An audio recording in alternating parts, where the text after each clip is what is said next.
Hello बच्चों, देखिए आज हमारे साथ हैं प्रथम। और ये इन्होंने आईएसआई में बहुत ही अच्छी रैंक इनकी आई है, ऑल इंडिया रैंक इनकी 11 आई है। तो आज इनसे मिलते हैं, बात करते हैं कि भाई इनकी स्ट्रैटेजी क्या थी। बहुत सारे क्वेश्चंस जो आप लोग पूछना चाहते हैं वो हम इस बच्चे से पूछेंगे, और हम चाहेंगे ये आपके क्वेश्चंस का आंसर्स भी दें और आपको गाइड भी करें। तो प्रथम, please first of all tell me about yourself, एक शॉर्ट इंट्रोडक्शन आपका। मैं I am Pratham Prasad. I belong to a small family in Kuchbihar. I did my education from Techno India Group Public School, both 10th and 12th, and I got all India rank 11 as you said in ISI. Okay okay. Result इतनी अच्छी rank लाने के बाद सबसे पहला reaction क्या था आपका? I was surprised. सरप्राइज्ड? हाँ, मुझे नहीं एक्सपेक्ट पता था कि मेरी एक्सपेक्ट मैथ्स नहीं इतनी किया था? अच्छी है। एक्सपेक्ट नहीं किया था? हाँ, नहीं एक्सपेक्ट नहीं कर रहा था। क्या क्या सोच रहे थे, कैसा आने वाला है result? Like on the day of examination मुझे लगा कि पेपर बहुत इजी आया है। आई वाज लाइक सब ने अच्छा स्कोर किया होगा, कट ऑफ बहुत हाई जाने वाला है। हाँ, हाई गया भी, 202 कट ऑफ गया। And somehow my marks were too good to get the rank 11. कुछ बता नहीं सकते, बस मैंने सारे क्वेश्चन सॉल्व करे थे। अच्छा, ओके। तो सबसे टफ प्रॉब्लम आपको कौन सी लगी थी? पूरे पेपर की सबसे टफ प्रॉब्लम कौन सी थी? Third problem. अच्छा, थर्ड प्रॉब्लम सबसे टफ लगी। और जो एट्थ प्रॉब्लम आई थी यूजीबी वाले पेपर की, I was familiar with it, वहां पे फुल मार्क्स आए थे मेरे। उसको फुल किया है? हाँ, वो टफेस्ट हाँ, टफेस्ट प्रॉब्लम एट्थ थी। Eighth problem toughest but problem थी। मुझे जो एएमजीएम क्लिक नहीं किया था एग्जाम में, तो वो थर्ड प्रॉब्लम ज्यादा टफ हो गई थी। Okay okay okay. हमें अच्छा मेरे तो मार्क्स भी गए थे। ना ना, वेरी गुड वेरी गुड। बात ये है कि भाई इतना ज्यादा मैथ्स से प्यार, इतना ज्यादा मैथ्स से लगाव कब डेवलप हो गया आपके अंदर? I will go for class 6 and 7, lockdown के जस्ट पहले। तब लॉकडाउन से से? मैं मैथ से ऑब्सेशन था। हाँ। तो ज्यादा फ्री टाइम मिलता था तो मैं तो मैथ्स में ही प्रैक्टिस ज्यादा रहती थी। I have some other hobbies like cubing. Rubik's cube solve करना मुझे अच्छा लगता, तो मैं वहां पर भी टाइम इन्वेस्ट करता था, एंड मैथ्स में भी। ऑल्सो मैथ्स में मेरे कोई रिसर्च पेपर्स भी पब्लिश हो चुके हैं। अच्छा, पब्लिश किए? कहाँ पर पब्लिश किए? आईजीआईआरटी पे and IOSR, international journal of mathematics. Very good very good, very nice very nice. तो आईएसआई का बेटा टारगेट कब बना है कि इसी आईएसआई में ही आगे जाना है? क्लास 11 पे मैंने आईओकेम क्वालिफाई करके आरएमओ का एग्जाम देने के लिए आईएसआई कोलकाता के सेंटर पे गया था। वहां पे ओ, मेरा टेस्ट हुआ था। तब मुझे अच्छा। वहां पता चला कि हाँ, आईएसआई बोल के एक कॉलेज है जो इतना अच्छा है एंड इतना रेप्यूटेड है। तो somehow I wanted to sit in the entrance exam and somehow I cracked it. ओहो, तो इट मीन्स है काफी कम टाइम में, मतलब यानी आपको ओलंपियाड के बैकग्राउंड का एडवांटेज आपको मिला। और आप जो एग्जाम देने गए उस मोमेंट आपने सोचा कि अब आईएसआई की तरफ बढ़ा जाए, ओलंपियाड तो हो गया है, अब समथिंग डिफरेंट, समथिंग एल्स। तो काफी कम टाइम में बिल्कुल। आपने ये सक्सेस अचीव की है, इसके पीछे कुछ बताना चाहेंगे? रेट ऑफ रिएक्शन इतना फास्ट कैसे हो गया? रेट ऑफ रिएक्शन नहीं, it's a gradual process. Actually जिन्हें मैथ से प्यार होता है, आई बिलीव उनके लिए सारे एग्जाम्स एक जैसे ही होते हैं। Exactly exactly. तो आपकी जर्नी का सबसे बड़ा चैलेंजिंग फेज कौन सा रहा? कोई अप्स एंड डाउन्स तो जरूर आते हैं, हर जर्नी में आते हैं। कभी ऐसा लगा आपको कि यार, सोचा तो है आईएसआई कोलकाता जाना है, अच्छा कॉलेज है, लेकिन चैलेंजिंग कुछ चैलेंजेस फेस किया आपने? क्लास 11 एंड 12 तो पूरे चैलेंजेस से भरे होते हैं। पूरे हम्म। दिन कोचिंग करो एंड रात को self study and sleep schedule भी बिगड़ता है। But the most challenging part was 2026 this year January to May. Like hmm. सारे एंट्रेंस एग्जाम एंड बोर्ड्स एक के बाद एक। आई वाज लाइक, मैंने जिसे मैं बोर्ड्स का एग्जाम था मैथ्स का, उस दिन आई वाज लाइक मैंने फिजिक्स केमिस्ट्री के लिए पढ़ा है, मैंने मैथ्स को छुआ भी नहीं है, and I wait for the board exam with just 2 hours और 3 आवर्स ऑफ रिविजन। उसको देने के आने के बाद भी मैंने फिजिक्स केमिस्ट्री पढ़ा था। जेई मेंस का सेकंड अटेम्प्ट था ना मुंह पर। Hmm. And I also had biology, so oh, it was that good was the most challenging part. Good good. तो कभी ऐसा जर्नी में ऐसा लगा कि सिलेक्शन कहीं मुश्किल ना हो जाए मेरे लिए, ऐसा कोई फेज आया? ऐसा कोई फेज, हाँ, आया था। जब मेरा जेई मेंस फर्स्ट अटेम्प्ट में बहुत कम स्कोर आया था, तो I was build like JEE is not for me. और आईएसआई की मैं बात कर रहा हूँ बेटा, आईएसआई में और कभी ऐसा आईएसए, लगा? आईएसए के लिए कभी ऐसा नहीं लगा, बिकॉज आई वाज लाइक कितना भी रैंक आए, 100 के अंदर या फिर 200 के अंदर आ ही जाऊंगा। चलिए, बहुत कॉन्फिडेंट रहे आप जी तो आईएसआई को लेकर। Good good. तो हाँ, डेली डेली रूटीन बेटा क्या था पढ़ने का अपना? किस तरह से टाइम को यूटिलाइज करते थे? क्योंकि मैं सुबह स्कूल भी, 8 बजे तक। आई थिंक स्कूल भी जाना रहता था आपको कभी कभी, हाँ, जेई की भी प्रिपरेशन आप बोल ही रहे हैं चल रही थी, और साथ में आपने आईएसआई जैसे टफेस्ट एग्जाम को भी बीट किया है। तो कैसे स्मार्टली आप टाइम मैनेज करते थे सबके लिए? My time management was too pure. Like मैं 8 बजे उठता था।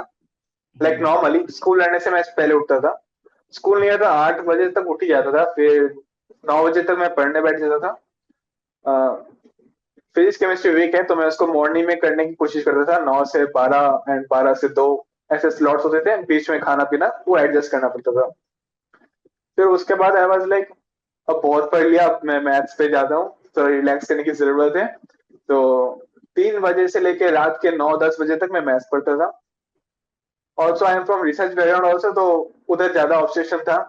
एंड रोमानियन मैथमेटिकल मैगजीन, एक मैगजीन है, वहां पर मैं बहुत सारे सॉल्यूशन भी अपलोड करता था। ये सब ओके। करने के बाद आई वेंट अगेन फॉर 4 दिन, जो पढ़ा उसको रिवाइज करा एंड फिर सो जाता था। Good good good good. तो आईएसआई के लिए बेटा सबसे इंपॉर्टेंट बुक्स या फिर रिसोर्सेस आपके अपने मतलब क्या फॉलो किए अपनी प्रिपरेशन के लिए? बुक्स मैंने बहुत सारे पढ़े। कैलकुलस के लिए तो मैंने लाइक बैचलर वाले पूरा कोई पढ़ चुका हूँ। बट अगर मैं जनरली अगर आईएसए ओरिएंटेड बोलूँ, तो I will suggest tomato, must है ओके। सीएमआई और आईएसए के लिए। एंड बुक्स में ब्लैक बुक जेई में भी हेल्प करती है, एंड आईएसए के लिए तो बेसिक स्ट्रक्चर वहीं पे है। ओलंपियाड के लिए मैं पाथफाइंडर भी सजेस्ट करूंगा, वहां से भी काफी हेल्प मिलती है to make it strong. Pathfinder junior, Pathfinder senior अगर आपका बहुत ज्यादा लगाव है तो आप तभी ट्राई करना, अगर हल्का फुल्का करना है तो नहीं करना। इसमें इट्स नॉट। एक्चुअली बच्चों का क्वेरी ये रहता है कि सर यूजीबी के लिए कौन सी बेस्ट बुक है? तो आई थिंक आपने इतना अच्छा स्कोर किया, तो मैं चाहूंगा आपके वर्ड्स बच्चों तक जाएं। यूजीबी के लिए क्या स्ट्रेटजी थी, कौन सी बुक फॉलो की, किस तरह से पढ़ाई किया है? यूजीबी के लिए पाथफाइंडर सीनियर सीनियर ज्यादातर। पाथफाइंडर। हाँ, पाथफाइंडर जूनियर भी, पाथफाइंडर सीनियर भी। पाथफाइंडर सीनियर के सिलेक्टेड प्रॉब्लम्स, नॉट ऑल। ज्यादातर वो लोग इनमो एंड आईएमओ के लिए होते हैं ना। Exactly. It's not relevant. Like कुछ पार्ट, इनिशियल पार्ट्स आप कर सकते हैं यूजीपी के लिए, एंड जनरली आसान रहता है except geometry. Okay okay okay. अच्छा, ये जो हम लोगों ने आईएसआई के लिए हम लोगों ने जो सीरीज स्टार्ट की थी पीवाईक्यू सीरीज, तो इसका कोई एडवांटेज मिला आपको अपने एग्जाम की प्रिपरेशन के लिए? I was unstable kind of guy, so ज्यादा नहीं मैंने देखा। बीच बीच में आता था, ज्वाइन करता था, एंड आई वॉज लाइक, हाँ यहाँ पे अभी बेसिक्स क्लियर हो गए, तो मैं अभी कुछ और टाइम इन्वेस्ट कर लेता हूँ। लास्ट के टाइम में मैं रेगुलर था, 2 दिन 3 दिन। I got to see some challenges वगैरह, तो वहां पे मजा आ रहा था। अच्छा बेटा, कुछ वीक टॉपिक्स को कैसे आइडेंटिफाई किया आपने कि भाई ये टॉपिक ऐसे हैं जहां पर मुझे काम करने की जरूरत है, जहां पर क्वेश्चन आ सकता है, और फिर उसको इम्प्रूव कैसे किया आपने? मॉक टेस्ट ये सबके लिए मस्ट है। बिना मॉक टेस्ट के आप आइडेंटिफाई नहीं कर सकते आपका क्या वीक है। Exactly exactly. तो फिर उसको हाँ, इम्प्रूव कैसे किया फिर आपने? तो जो वीक टॉपिक्स होते हैं तो उनपे फोकस करना पड़ता है। अगर एग्जाम पास है तो उनको छोड़ के आप स्ट्रांग पे फोकस करिए। अगर एग्जाम दूर है तो you can have enough time to work on that. तो लेक्चर्स पहले सुनना पड़ता था, एंड फिर सॉल्विंग, इट्स मतलब अपने ऊपर है, आप किस लेवल पे हो, आप उस हिसाब से प्रॉब्लम सॉल्व करो। अगर आपको कुछ भी नहीं आता तो मैं सजेस्ट करूंगा बेसिक से चलो। एंड अगर आपको थोड़ा बहुत आता है तो आप ट्राई करो चैलेंजेस लेने के। अच्छा, एक आईएसआई एस्पिरेंट जो जेई के भी एग्जाम के लिए प्रिपरेशन कर रहा है, तो जेई मेन के सेकंड अटेम्प्ट के बाद उसे दो डायरेक्शन में सोचना होता है। जेई में भी उसको ट्राई करना है, आईएसआई में भी उसको अच्छा स्कोर करना है, तो ये लास्ट 1 महीने की भागम-दौड़ ये कैसी रही और क्या स्ट्रेटजी फॉलो की आपने? ये सबसे क्रूशियल जैसे हाँ, जैसे मैंने बोला कि मैथ्स वालों को कोई फर्क नहीं पड़ता एग्जाम कौन सा है, उन्हें बस एग्जाम में बैठा दो एंड वो लोग निकाल लेंगे अपना वे। बट अगर आप गाइडेंस के लिए अगर मुझसे पूछे तो मैं कहूंगा कि आईएसआई मतलब इट्स अबाउट प्रायोरिटी, आपको कौन सा ज्यादा प्यार है। अगर आपको आईएसआई ज्यादा प्यार है तो आईएसआई पे चलो ज्यादा, जे एडवांस पे कम चलो। अगर आपको आईआईटी बॉम्बे जाना है एंड आईएसआई पे उतना फोकस नहीं है तो आप एडवांस पे चलो। सिलेबस दोनों का सेम है, बस पैटर्न दोनों का डिफरेंट है। एंड हाँ, थोड़े ओलंपियाड बैकग्राउंड से भी ऐसे में इंक्लूडेड है, नंबर 3 वगैरह। Exactly, exactly. अच्छा, एग्ज़ाम वाले दिन कैसा लग रहा था? क्या फ़ील आ रहा था? माइंडसेट क्या था? एग्जाम वाले दिन आई वाज चिल्ड, अगर ये नहीं हुआ तो कोई बात नहीं है, हम ड्रॉप लेने वाले, हम जेई फिर से क्रैक करेंगे। इस बार मेरे से नहीं हुआ तो। बट एग्जाम में बैठने के बाद आई रियलाइज दैट इतना भी टफ नहीं है, आई कैन डू दिस। तो I got some kind of confidence, इसलिए मेरा यूजीए में खराब स्कोर हुआ, वरना मैं हुँ, I can do more. I got 19 UGA. Okay. अच्छा, एग्ज़ाम के बाद क्या एक्सपेक्टेशन थी रैंक के रिगार्डिंग? क्या एक्सपेक्टेड रैंक सोच रहे थे? आई वाज एक्सपेक्टिंग अराउंड 100 और 100 प्लस। 100 और 100 प्लस? तो ये तो लाइक मैजिकल रैंक हो गई भाई आपके लिए। नहीं, मुझे मतलब when I went to examination center there were students like they are mugging up books and all. I was like मैंने इतना कुछ नहीं किया, मेरी रैंक नहीं आने वाली, मुझे एक्सपेक्ट नहीं करना चाहिए। ऐसा। लेकिन वो जो भी कुछ था वो आपने पहले अंदर से इतना वर्क पहले से ही कर रखा था। आई थिंक कि कुछ बच्चों को ऐसा नहीं फील करते कि एग्जाम के सेंटर में जा रहे हैं तो भी इतना प्रेशर लेके जाएं कि लास्ट मोमेंट भी सारी थ्योरम के स्टेटमेंट रिकॉल कर रहे हैं। पहले से अगर अच्छी प्रिपरेशन है तो आई थिंक ऐसी जरूरत पड़ती भी नहीं है, और पेपर के टाइम थोड़ा सा कूल रहना भी चाहिए तभी कि बिकॉज ये वो क्वेश्चन नहीं है ना जो बोर्ड के एग्जाम में आते हैं पहले से देखे हुए हैं। क्वेश्चन बिल्कुल नए होते हैं, नए डिजाइन होते हैं, नए तरह से फ्रेम होते हैं। तो माइंड जितना अच्छा रहेगा आई थिंक उतना ही अच्छा रिजल्ट भी आता है। तो आपकी सक्सेस के पीछे सबसे बड़ा फैक्टर क्या रहा, मतलब कौन सा ऐसा मेरी करेक्ट फैमिली, आपका? मेरे फादर, मेरी फैमिली, मेरे फादर। फादर हमेशा थे, बेटा तू कुछ भी करेगा हम तेरे साथ है, तू बस मेहनत कर। एंड मम्मी भी हमेशा सपोर्ट करती थी। एंड वही फर्स्ट थी जो मुझे कही थी तुमको ऐसे ही करना है, तुम ऐसे ही करो, हम तुमको पढ़ाएंगे। बिल्कुल बिल्कुल, मतलब घर से छूट थी कि आपका जिसमें इंटरेस्ट है उस फील्ड में आप काम कीजिए। हाँ, एंड ये नेसेसिटी भी होती है, वरना aspirants can not handle that much mental stress, competition बहुत हाई है।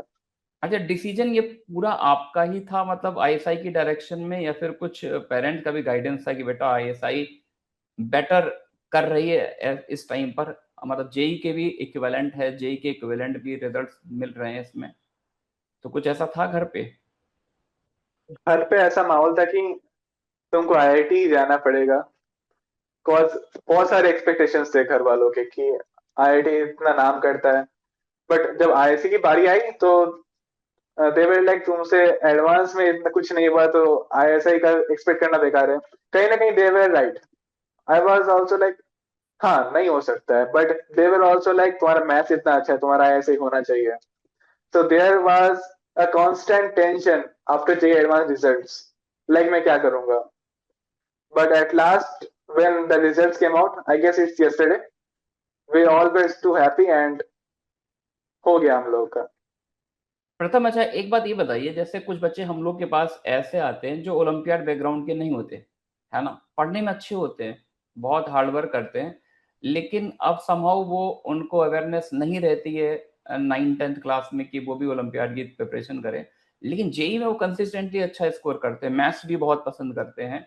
तो ऐसे बच्चों को आप किस तरह से गाइड करेंगे कि अगर उनको ओलंपियाड देना हो, आईएसआई के एग्जाम देना हो, तो वो कैसे आईएसआई के एग्जाम को क्रैक कर सकते हैं?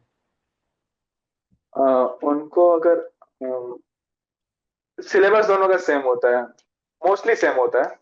बस हाँ। 3 टॉपिक्स डिफरेंट होते हैं, नंबर थ्योरी, यूक्लिडियन ज्योमेट्री, बस यही दोनों, एंड प्रोबेबिलिटी।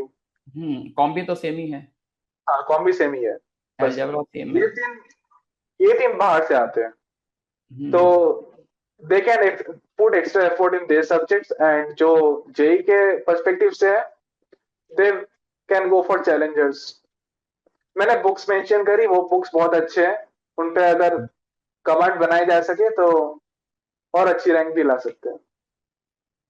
हाँ, क्योंकि आते हैं बच्चे हमारे पास, और बच्चे निकालते भी है, लेकिन बस ये है कि रैंक इतना अच्छा नहीं ला पाते। जिन बच्चों का ओलंपियाड का बैकग्राउंड नहीं होता है, निकालते हैं, हाँ। बस रैंक उतना अच्छा नहीं आ पाता। अच्छा, एवरेज स्टूडेंट क्या आईएसआई क्रैक कर सकता है? हाँ बिल्कुल कर सकते हैं। बताइए, स्ट्रेटजी आप ही बताइए, फिर आपसे अच्छी कौन बताएगा? एवरेज तो मैं भी हमेशा से ही रहा हूँ। हाँ, मेरा एक पिलर बहुत स्ट्रांग है, बाकी सब्जेक्ट्स में मेरा वैसा कुछ दिलचस्पी नहीं है। Like computer science and maths ज्यादा अच्छी होती है मेरी। तो अगर क्रैक करना है ऐसे ही तो आई विल सजेस्ट आप आईएसए ओरिएंटेड पढ़ाई करो। लाइक कुछ बच्चे होते हैं जो एनसीईआरटी तक सीमित रहते हैं या फिर उससे ऊपर जाके जे एडवांस तक पढ़ते हैं। बट आई विल सजेस्ट, अगर आपको पढ़ना है, सच में मैथ्स से लगाव है, तो आप मैथ्स को डेप्थ में जाके पढ़ो। There are some moments like you will learn in higher classes और इतना आपके रिलेवेंट नहीं है। सो अगर you have time, you work on those topics also. मतलब आपको अंदर से नॉलेज होनी चाहिए। अगर नॉलेज नहीं है तो at the time of UGB specially you will get to see some questions जो आपको कभी किए नहीं है। But if you go too deep in maths you will understand, हाँ ये सिमिलर है, कुछ अप्रोच यहाँ से मिल सकती है। तो सो प्रथम, यही। आपका स्पेशल अटैचमेंट किस टॉपिक से बहुत ज़्यादा था? जैसे नंबर थ्योरी भी अपन पढ़ते हैं, ज्योमेट्री भी पढ़ते हैं, कैलकुलस भी पढ़ते हैं, तो आईएसआई की प्रिपरेशन के टाइम आपका ऐसा कौन सा पोर्शन था जो आपको लगता था यार इस पे तो कोई भी क्वेश्चन बना दे मैं तो कर ही दूंगा? Calculus and specially integral calculus. Integral calculus. हाँ, मेरे रिसर्च पेपर्स भी है वो इंटीग्रल कैलकुलस पे एंड इनफाइनाइट सीरीज। तो रिसर्च पेपर कहाँ पे सबमिट किए बेटा आपने? आईओएसआर एंड आईजेआरटी। ओके। लिंक शेयर कर दूंगा अगर श्योर चाहिए। श्योर श्योर, लिंक शेयर जरूर कीजिएगा, बच्चों को भी थोड़ा हेल्प मिल जाएगी। बिल्कुल। अच्छा, सिलेक्शन के लिए नॉन नेगोशिएबल हैबिट क्या होनी चाहिए? कंसिस्टेंसी कभी ब्रेक नहीं करना चाहिए। लाइक अगर आप 2-3 दिन बाद वापस ज्वाइन करना चाहो तो it will give you some resistance. वो 2-3 दिन आपका 5-6 दिन बिगाड़ सकते हैं। Exactly exactly, consistency is the key. हाँ। कंसिस्टेंसी इज द की। तो अगले 5 सालों में कहाँ पर देख रहे हैं आप अपने आप को? अगले 3 साल में ऐसे ही कोलकाता में देख रहा हूँ एंड अगले 2 साल मे बी आईआईटी बॉम्बे और आईएसआई में एमस्टेट। उसके बाद I can I can expect 50 lakh LPA. I think more than that. After 5 years, more than that. Very good. तो फ्यूचर आईएसआई एस्पिरेंट्स के लिए कोई वन लाइन मैसेज आपके साइड से? Welcome to this world, amazing world of mathematics. Okay okay okay. अच्छा, PW के olympiad वाला और आपके मेंटर्स के लिए कोई स्पेशल मैसेज आपके साइड से? Special thanks and big gratitude to all of them for their support and for their encouragement and motivation also. Okay. और बेटा, जैसे 9th 10th या 11th, इन क्लास के स्टूडेंट को कैसे गाइड करेंगे आपकी? मतलब अगर कोई बच्चा 9 से प्लान करे, कोई 10 से प्लान कर रहा है, तो क्या एडवाइस रहेगी आपकी इन क्लासेस के स्टूडेंट के लिए? टेस्ट कभी स्किप मत करो, सारे एग्जाम्स में बैठो। डजंट मैटर तुम्हें आता है कि नहीं आता है, बट तुम एग्जाम जरूर दो। तुम्हें पता चल जाएगा तुम कहाँ स्टैंड करते हो एंड अगर तुम सच में चाहते हो कि तुम्हें ये ड्रीम अचीव करना है तो तुम्हें मेहनत करनी पड़ेगी। अच्छा, ओलंपियाड या आईएसआई? अब रैपिड फायर राउंड में आ गए हम। ओलंपियाड वर्सेस आईएसआई, क्या बोलेंगे आप? IOQM is the easiest of all, फिर आरएमओ एंड फिर आईएसआई को रखूंगा, फिर INMO and IMO. Cause INMO आपको बहुत ज्यादा चैलेंज करता है एंड डायरेक्टली कंपेयर भी नहीं कर सकते cause calculus is considered one of the toughest topics in mathematics. So वो आईएसआई में है बट आईएनएमओ एंड आईएमओ में नहीं है। नहीं है, नहीं है। बट अगर आप बाकी जो कॉमन सिलेबस को कंपेयर करोगे तो INMO and IMO are way more tougher. They are exactly just for math lovers or exactly math geniuses. अच्छा, फेवरेट मैथ्स बुक कौन सी थी जो सबसे ज्यादा पसंद है, जो आप हमेशा चाहेंगे कि लॉन्ग जर्नी पे जा रहे हैं उसको साथ लेके ही जाएंगे? I am Aaron, I am Aaron. Calculus in One Variable. या फॉरेन गुड। ऑथर्स की बुक्स बहुत ज्यादा पसंद है, S L Loni, I am Aaron. तो अच्छा, जेई की प्रिपरेशन में भी आपने इसको फॉलो किया है फिर? I will not say particularly for JEE, it's for myself, मतलब सेल्फ लव। Okay okay. तो कोई फेवरेट मैथमेटिशियन आपका जिससे बहुत इम्प्रेस हुए हो, सोचा कि भाई इसने इतना अच्छा काम किया है, मेरे को भी सोसाइटी के लिए कुछ अच्छा करना है through maths? Srinivasa Ramanujan, but I am heavily obsessed with his works. But I also feel bad at the same time because he didn't get what he could. But उनके जाने के बाद जरूर उन्हें मान्यता मिली है। एग्जैक्टली एग्जैक्टली एग्जैक्टली हाँ, एग्जैक्टली। अच्छा, सक्सेस को कैसे डिफाइन करेंगे आप, टैलेंट या फिर consistency? Success is a relative word, it's a journey. तो टैलेंट बोलना सही नहीं रहेगा, ना ही कंसिस्टेंसी।